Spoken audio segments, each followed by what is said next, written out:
আসসালামু আলাইকুম রহমতুল্লাহি বারাকাতুহু। আজ 9 জানুয়ারি 2024 ইংরেজি। এখন বাজে সকাল 11টা বেজে 27 মিনিট। তো আসলে আজকে দিনটা অ্যাজ ইউজুয়ালের মতোই যাচ্ছে। আজকে সকালে আমি ঘুম থেকে উঠেছিলাম তখন হচ্ছে সকাল 7টা 40-এর দিকে। তারপর মোটামুটি একটু করি। আমার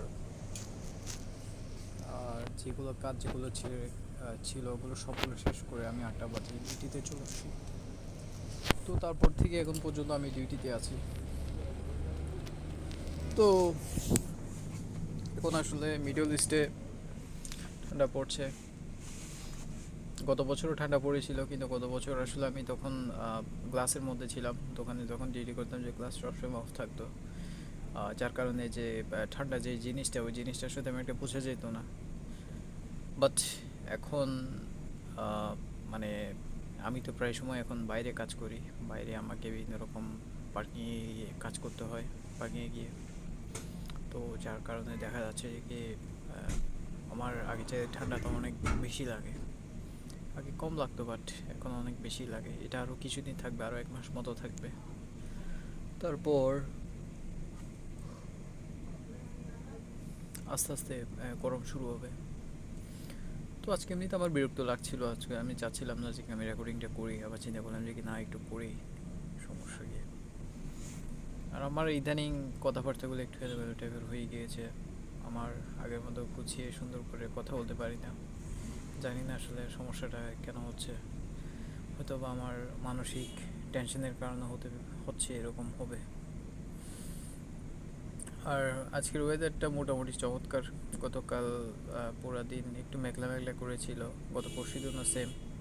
আজকে মোটামুটি একটু রোদ উঠেছে, তবে রোদের সাথে সাথে সেম আগের মতোই হালকা হালকা মেঘ মেঘ হয়ে যাচ্ছে। আর আমার আসলে এখানে আজকে যে ওয়েদার রিপোর্টে দেখলাম যে কি আজকে বৃষ্টি হতে পারে, বৃষ্টি হওয়ার সম্ভাবনা আছে ওই রকম দেখাচ্ছে। এবার জানি না আসলে অ্যাকচুয়ালি কী হয়। তো যাই হোক, যাচ্ছে দিন এভাবে চলে যাচ্ছে, মোটামুটি একটু একটু করে কেটে ফেলছে। তো আসলে আমার এখানে আর প্ল্যানিং নেই বিশেষ কোনো। আমার এখন প্ল্যানিং হচ্ছে এখান থেকে ক্যান্সেল করে অন্য জায়গায় কোনো একটা ভিসা টিসা লাগানো, অন্য কোনো একটা কিছু করা। এখানে আসলে অনেক সমস্যা হচ্ছে আমার। তো গতকাল আমার ফ্যামিলির সাথে কথা বলেছিলাম, ওনাদের কাছে একটা নিউজ পেয়েছিলাম। আমার একটা বাল্যকালের ফ্রেন্ড, যার নাকি হিমাশি বিয়ে। তো জিনিসটা শোনার পর আমার একটু হাসি পেলো, আবার চিন্তা করলাম, আবার সিরিয়াস মোডে নিলাম জিনিসটাকে। আসলেই আমাদের বয়সটা কোন দিকে বেড়ে এখন আমরা আধবয়সী হয়ে গেছি। আস্তে আস্তে আমরা বুড়োর দিকে যাচ্ছি এখন।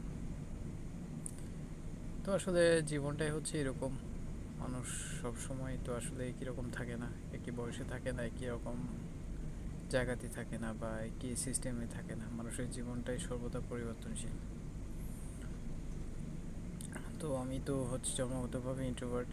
আমার যে ইন্ট্রোভার্টনেস যেটা আছে ওইটা আমাকে মাঝে মধ্যে কষ্ট দেয়, ঠিক আছে, আবার মাঝে মধ্যে আসলে আমার অনেক ভালোই লাগে সেটা আর কি। আর তাছাড়া আসলে তেমন একটা বিশেষ কিছু বলার নেই। আমি আসলে আজকে কথা বলতাম না, মানে ভালো লাগছিল না কিছুই। আজকে হিরোর জীবনে লাগছে, আবার চিন্তা করলাম যে কিনা একটু বলে দেখি, নিজে যেটা মনে যেটা ইচ্ছা আছে ওইটার বিরুদ্ধে একটু কাজ করি। তো আরও অনেক কিছু বলার ছিল, এখন কোনোটা আসলে মাথায় নেই, সব কিছু ভুলে গিয়েছি। তো ছোটো করে এটাই ছিল একটা আপডেট। ঠিক আছে, তাহলে ওকে, সালামু আলাইকুম।